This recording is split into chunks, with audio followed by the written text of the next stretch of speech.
बच्चों आज हम जिस चैप्टर की शुरुआत करने वाले हैं इस चैप्टर का नाम है एक्सपर्ट डिटेक्टिव्स। और इस चैप्टर की जो लेखिका है, इस कहानी की जो लेखिका हैं वो है शारदा द्विवेदी। ये है दो बच्चों की कहानी। तो चलो बच्चों करते हैं हम इस चैप्टर के पहले भाग की शुरुआत। लेकिन भाई चैप्टर की शुरुआत करने से पहले कुछ बातें जानते हैं। देखिए, Nishad a boy of 7। Nishad बच्चों एक लड़का है जिसकी उम्र क्या है, 7 साल है। Also called 7। भाई निषाद का दूसरा नाम 7 भी है, because his name means the 7th note on the musical scale. क्यों भाई इसका नाम 7 है?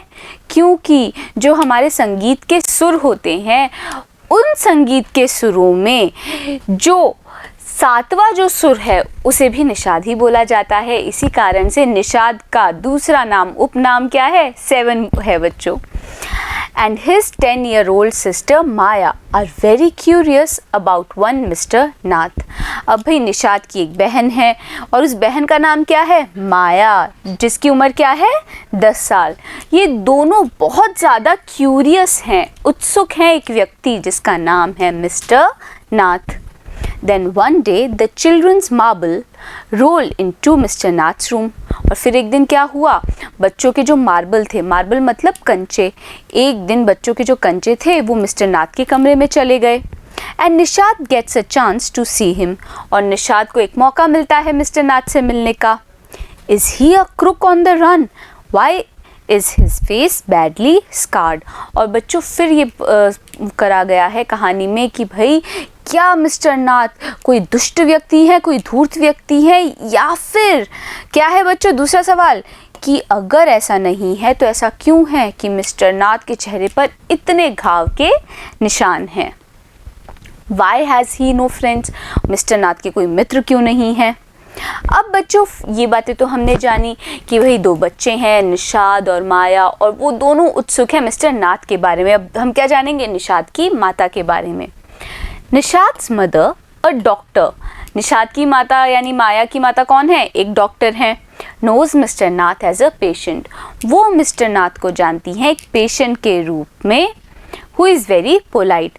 और वो क्या जानती हैं मिस्टर नाथ के बारे में कि भाई ये जो मिस्टर नाथ हैं वो बहुत ज़्यादा पोलाइट हैं, विनम्र हैं। तो बच्चों हमने कहानी के पहले का जो भाग है, भूमिका तो हमने जान ली। अब कहानी की चलो करते हैं शुरुआत। As we walked back towards the clinic, 7 said, "He doesn't look anything like a monster, Maya. But did you see how thin he is?" तो बच्चों ये जो बच्चे हैं आपस में बात कर रहे थे जब वो क्लिनिक से वापस आ रहे थे, तब 7 ने यानी कि निषाद ने कहा कि वो बिल्कुल भी मॉन्स्टर जैसे, राक्षस जैसे या दुष्ट व्यक्ति जैसे तो नहीं लग रहे माया। किसने बोली ये बात? 7 ने यानी निषाद ने अपनी बहन माया को कही। But did you see how thin he is? पर क्या तुमने देखा कि वो कितने ज़्यादा पतले हैं? बच्चों किसकी बात कर रहा है निषाद? निषाद बात कर रहा है मिस्टर नाथ की। May be he is very poor and can't afford to eat. और फिर निषाद बोल रहा है कि शायद मिस्टर नाथ काफ़ी ज़्यादा गरीब हैं और वो नहीं अफोर्ड कर सकते खाना खाना, यानी वो अपना खाना नहीं जुटा सकते। He can't be poor if he's a crook on the run, I told him। तो बच्चों ये जो कहानी है माया आपके शब्दों में है ना, 10 साल की वो बच्ची माया के शब्दों में है। तो फिर माया ने यानी मैंने कहा कि वो गरीब नहीं हो सकते अगर वो एक क्रुक हैं, अगर वो एक धूर्त व्यक्ति हैं जो कि क्या है, जो कहीं से भागे हुए हैं। He's probably got millions of rupees stashed away somewhere in that room। और फिर माया ने कहा कि संभवतः या फिर शायद मिलियंस ऑफ रुपीज़ यानी कि लाखों पैसे मिस्टर नाथ ने स्टैश किए हुए होंगे, छिपा कर रखे होंगे अपने उस कमरे में कहीं पर। तो बच्चों इस कहानी में हम क्या देख रहे हैं, हम ये जान रहे हैं कि ये जो कहानी है माया के शब्दों में बोली गई है। माया को लग रहा है कि नहीं भाई मिस्टर नाथ तो धूर्त हैं, लेकिन निषाद को लग रहा है कि वो एक गरीब व्यक्ति हैं। तो चलो बच्चों यहाँ पे हमने जो जो मीनिंग्स पढ़े हैं उन्हें करते हैं रिवाइज। सबसे पहला है मॉन्स्टर। मॉन्स्टर का मतलब होता है राक्षस या फिर निर्दय मनुष्य। थिन मतलब पतला। अफोर्ड यानी कि जुटाना। क्रुक यानी कि धूर्त। प्रोबेबली मतलब शायद, मिलियंस यानी कि लाखों। ये क्या लिखा है बच्चों? लाखें लिखा है ना, ये लाखें नहीं होगा, क्या होगा ये? लाखों। स्टैश्ड मतलब छुपा कर रखा। Do you really think he is a criminal Maya? He doesn't look like one. Nishad looked doubtful. तो बच्चों निषाद जो था वो बहुत ज़्यादा डाउटफुल, बहुत ज़्यादा क्या लग रहा था? वो थोड़ा सा ऐसा लग रहा था कि उसको कोई संदेह हो रहा है, कोई शंका हो रही है। और इसी तरीके से उसने बात पूछी माया से कि क्या माया तुम्हें लगता है कि मिस्टर नाथ सच में क्रिमिनल है, एक अपराधी हैं? वो ऐसे लगते तो नहीं। Of course he is 1/7 I said. पर फिर I said यानी कि माया ने कहा कि हाँ वो बिल्कुल एक अपराधी हैं। And he certainly isn't starving. और ये बिल्कुल निश्चित है कि वो स्टार्व नहीं कर रहे हैं, यानी कि वो भूखों नहीं मर रहे हैं। Mr. Mehta told us that Ramesh brings his meals up from the restaurant downstairs. और फिर बच्चों माया ने बताया कि मिस्टर मेहता ने हमें बताया था जो रमेश है ना वो उनके लिए भोजन लेके जाता है रेस्टोरेंट से। But Maya, Mr. Mehta told us he doesn't work anywhere. So how can he possibly have money to pay for food? Nishad said. अब बच्चों निषाद ने कहा कि भाई माया, मिस्टर मेहता ने हमें बोला कि वो तो कहीं काम ही नहीं करते। कौन काम नहीं करते बच्चों? मिस्टर नाथ। तो निषाद बोल रहा है, 7 बोल रहा है कि भाई मिस्टर मेहता ने तो हमें बताया था कि मिस्टर नाथ कहीं काम नहीं करते, तो फिर वो खाने के पैसे कैसे दे पा रहे हैं? बच्चों बात तो बहुत सही कही है निषाद ने। अब जानेंगे हम आगे क्या क्या हुआ। पहले क्या करेंगे, देखिए मीनिंग्स को रिवाइज करते हैं। क्रिमिनल यानी कि अपराधी, फिर है डाउटफुल मतलब संदिग्ध या फिर शंकास्पद, स्टार्विंग मतलब भूखों मरना, मील्स यानी भोजन। अब बच्चों ये दृश्य क्या दिखा रहा है ये भी तो देख लेते हैं। इस दृश्य में क्या दिख रहा है कि ये निषाद है, ये माया है, और ये दोनों बात किसकी कर रहे हैं? ये एक व्यक्ति है कोई जिसका नाम है मिस्टर नाथ, ये उनके बारे में बात कर रहे हैं। Exactly, I exclaimed. He must have lots of money hidden somewhere, maybe in the trunk in his room. तो बच्चों फिर माया ने कहा कि भाई बिल्कुल सही बात है कि अगर मिस्टर नाथ गरीब हैं, कोई जॉब नहीं है, तो वो पैसे कैसे दे पा रहे हैं। अब भाई इस बात से बहुत ज़्यादा क्या हो गई माया, खुश हो गई, और उसने क्या किया, एक्सक्लेम किया, चिल्लाकर कहा कि एग्जैक्टली बिल्कुल सही बात, he must have lots of money hidden somewhere, कि मिस्टर नाथ के पास बहुत सारा धन कहीं पर छुपा हुआ होगा, कहीं पर, may be in that trunk in his room, शायद उनके कमरे में जो ट्रंक है ना, जो पेटी है, उसके अंदर छुपा होगा।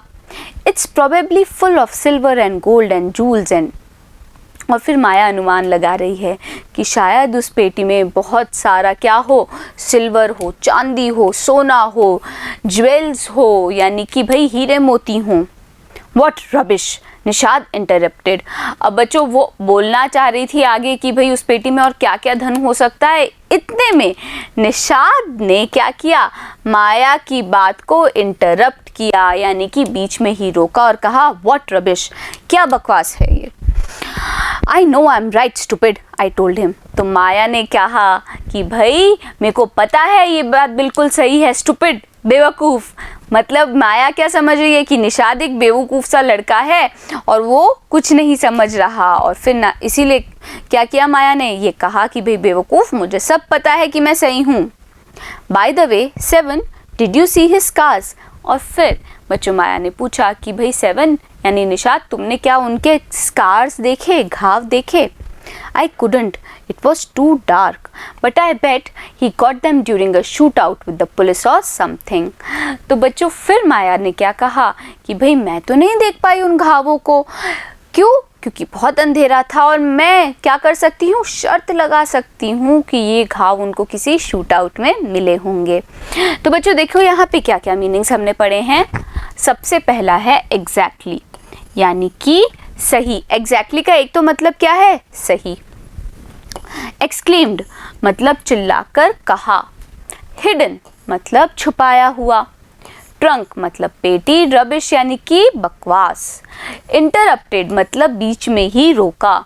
स्टूपिड मतलब बेवकूफ़। और स्कार्स मतलब घाव। तो क्या बोल रही है माया कि भाई मैं शर्त लगा के कह सकती हूँ कि ये जो घाव हैं ये एक शूट आउट में, किसी गोलीबारी में लगे होंगे उनको। और ये शूट आउट किसके द्वारा हुआ होगा? ये गोलीबारी पुलिस ने की होगी। अब माया को ऐसा क्यों लग रहा है कि पुलिस ने की होगी? भाई क्योंकि माया के अनुसार तो मिस्टर नाथ एक अपराधी हैं।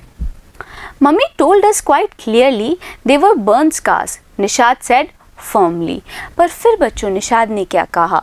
निषाद ने दृढ़ता के साथ कहा कि मम्मी ने हमें काफ़ी साफ तौर पर या स्पष्ट रूप से बताया था कि वो जो घाव हैं वो क्या हैं? जले के निशान हैं, जलने के घाव हैं वो सारे। तो बच्चों यहाँ पे हमने क्या क्या पढ़े मीनिंग्स देखिए। सबसे पहला है शूट आउट। शूट आउट मतलब गोलीबारी। क्वाइट यानी काफ़ी। क्लियरली मतलब साफ तौर पर। फिर है फर्मली मतलब दृढ़ता से।